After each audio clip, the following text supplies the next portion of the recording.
Bonjour et bienvenue dans Tête à Tête, l'émission d'interview de la rédaction de France 24. Notre invité aujourd'hui est Samuel Eto'o, c'est le président de la Fédération camerounaise de football, ex-star évidemment du ballon rond. Merci beaucoup Samuel Eto'o.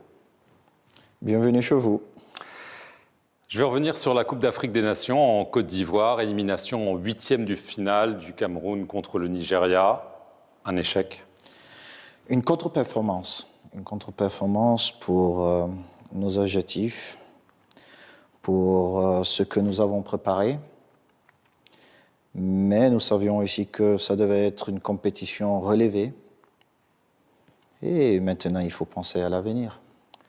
Alors l'avenir, il y a notamment l'avenir du sélectionneur, Rigobert Song. Son contrat arrive à terme. Est-ce que vous pouvez nous dire s'il va être reconduit dans ses fonctions ou s'il va être remplacé? Permettez-moi déjà de rendre un vibrant hommage à Rigobert, qui fut mon capitaine à l'équipe nationale. Et pour ma part, je pense qu'il a beaucoup apporté à cette équipe.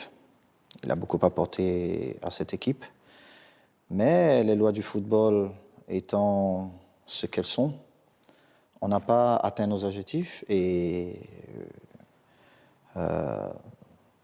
notre comité exécutif et moi-même, nous ne nous voyons pas en train de reconduire leur contrat. J'ai eu l'occasion d'en discuter avec lui. J'ai donné une opposition. Et maintenant, il faut penser à l'avenir tout en lui souhaitant plein succès dans sa future carrière. Qui va choisir le prochain sélectionneur? Nous allons travailler sur plusieurs profils et nous allons envoyer, comme à l'accoutumée, au chef de l'État, parce que vous savez, chez nous, il faut l'avis et l'accord du chef de l'État, mais sur proposition de la Fédération camerounaise de football. Et c'est ce que nous allons faire. Nous allons proposer plusieurs profils et puis nous verrons. Un profil national ou international? Nous irons plutôt à l'international. En Europe? On verra bien. Un entraîneur avec de l'expérience en Afrique? Il est important qu'il ait de l'expérience en Afrique ou pas. Nous avons vu, et je dis d'ailleurs félicitations aux sélectionneurs ivoiriens qui n'avaient pas d'expérience à ce niveau, mais qui a mérité de gagner ce trophée. Un profil du type Hervé Renard, par exemple? Vous sauriez? J'espère que Hervé serait intéressé à entraîner pour nous la meilleure équipe d'Afrique. Donc on est d'accord que là, la fédération va proposer plusieurs entraîneurs, mais que vous ne vous laisserez pas imposer un entraîneur que vous n'aurez pas choisi. Ce rôle est de la compétence de la fédération, et uniquement de la fédération, pardon. Et ce n'est pas une polémique. Nous allons proposer, et puis nous espérons que parmi les trois choix que nous apporterons, un des profils retiendra l'attention du premier sportif camerounais. On a beaucoup parlé du fait que vous auriez proposé votre démission après la Coupe d'Afrique des Nations. Est-ce que oui ou non, vous avez proposé de démissionner de la FECAFOOT, Samuel Eto'o? C'est exact. Mais il faut comprendre que pendant un moment donné, quand on essaie de travailler, et en plus on était en mi-mandat, on a eu un échec important ou une contre-performance, comme je le disais un peu plus tôt.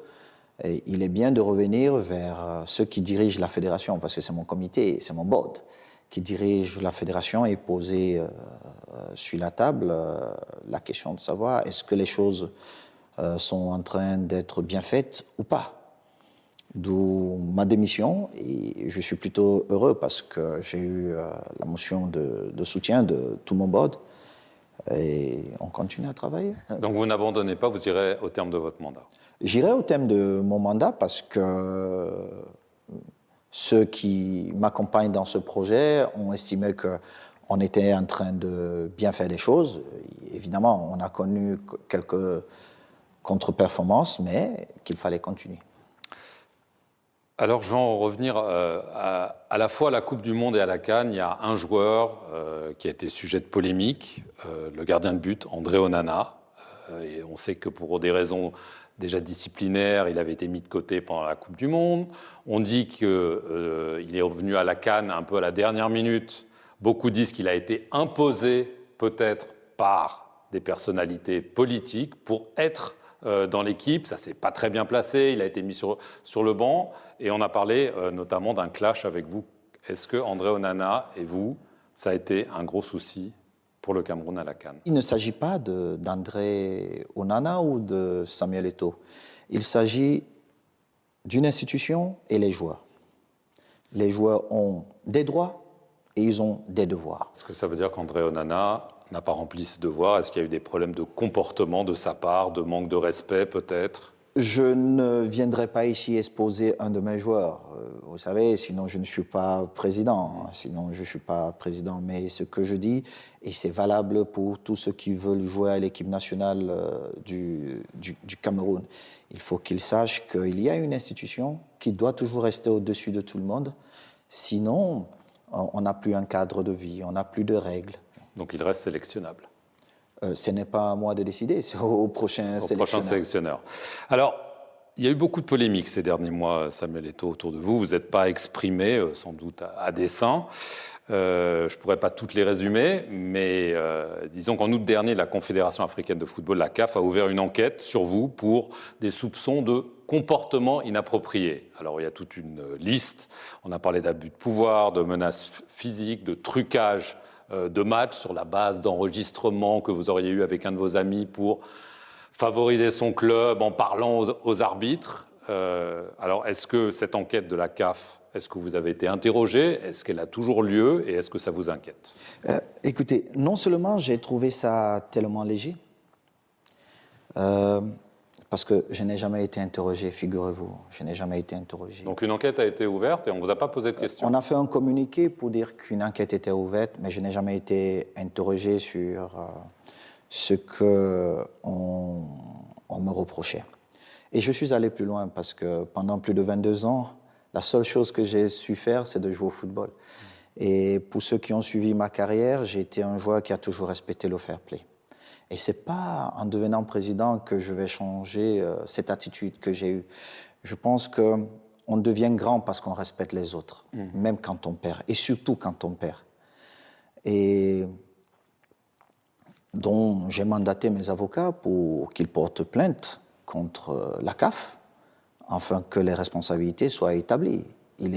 C'était trop facile de salir tout ce que j'ai pu construire pendant ces quelques années dans le monde du football. Maintenant, s'agissant de ce que les uns et les autres peuvent dire à ce niveau, je pense qu'il y a un cadre. Il y a eu un cadre, peut-être. Et si on voulait m'entendre, j'allais apporter des éléments qui allaient certainement éclairer les doutes qu'il pouvait avoir. Bon, beaucoup de choses ont été criées et puis c'est allé un peu dans tous les sens. Mais je déplore juste parce que l'instance fêtière du football, qui s'est lancée pour ma part beaucoup trop tôt, dans un communiqué... la CAF. Donc. Oui. Sans même prendre la peine, 7-8 mois après, de m'inviter ou de m'interroger, c'est inacceptable. Ce comportement est par contre inacceptable. Donc il faut que les responsabilités soient établies et puis qu'on nous dise exactement ce qui s'est passé. Il est très facile d'accuser des gens sans apporter les preuves. Alors, j'ai parlé des acteurs du football camerounais, certains d'entre eux. Est-ce qu'il y a des acteurs politiques qui, d'après vous, cherchent à vous mettre des bâtons dans les roues? Le ministre des Sports, on a parlé du secrétaire général de la présidence de la République, peut-être. Je vois que vous, non seulement vous souriez, mais vous riez. Est-ce qu'il y a des gens haut placés, puissants, pas seulement dans le football, mais au-delà, qui pensent que Samuel Eto'o ne devrait pas être là où il est? Pour ceux qui le savent, j'ai une très bonne relation avec le secrétaire général à la présidence que j'appelle affectueusement mon grand frère, même s'il est le patron, dont, même si je rentre dans un monde politique que je ne comprends pas et qui est très tordu, je ne vais pas penser que mon grand frère ferait des choses dans mon dos. Maintenant, s'agissant du ministre des Sports, mon patron direct, il est vrai que la relation elle est difficile. J'aurais préféré avoir une relation beaucoup plus proche, mais je ne me plains pas plus que ça. Beaucoup s'interrogent sur peut-être vos ambitions politiques. Vous étiez, si je me souviens bien, à l'inauguration de George Weah, qui est devenu président du Libéria. Donc la question se pose, vous êtes certes un ancien grand champion de football, vous êtes président de la fédération, on sait à quel point c'est important au Cameroun. Est-ce que un jour, vous pourriez être candidat à la présidence? Mais vous savez,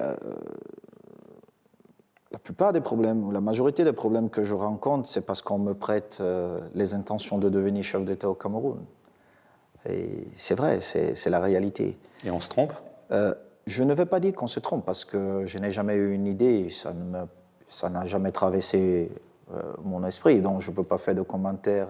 Vous pourriez me dire jamais de la vie. À ce sujet. Mais au jour d'aujourd'hui, j'ai tellement de choses à faire que ce n'est pas quelque chose qui traverse mon idée. Il est vrai que je suis allé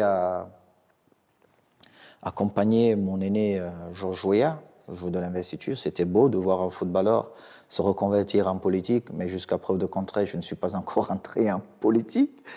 Et de devenir quelqu'un d'important qui allait changer le quotidien de ses compatriotes. C'était beau, mais sans plus. Vous aviez soutenu Paul Biya en 2018. Est-ce que vous maintenez ce soutien s'il se représente, par exemple, en 2025? Écoutez, j'ai apporté mon soutien à son Excellence M. Paul Biya en 2018 pour des raisons qui m'étaient propres. L'élection approche, laissez-la arriver et je me prononcerai. Mais vous savez que, jusqu'à preuve de contraire, j'accompagne j'ai toujours accompagné le président Paul Biya. Samuel Eto'o, merci beaucoup d'avoir accordé cette interview exclusive à France 24 et merci à vous de nous avoir suivis sur nos antennes.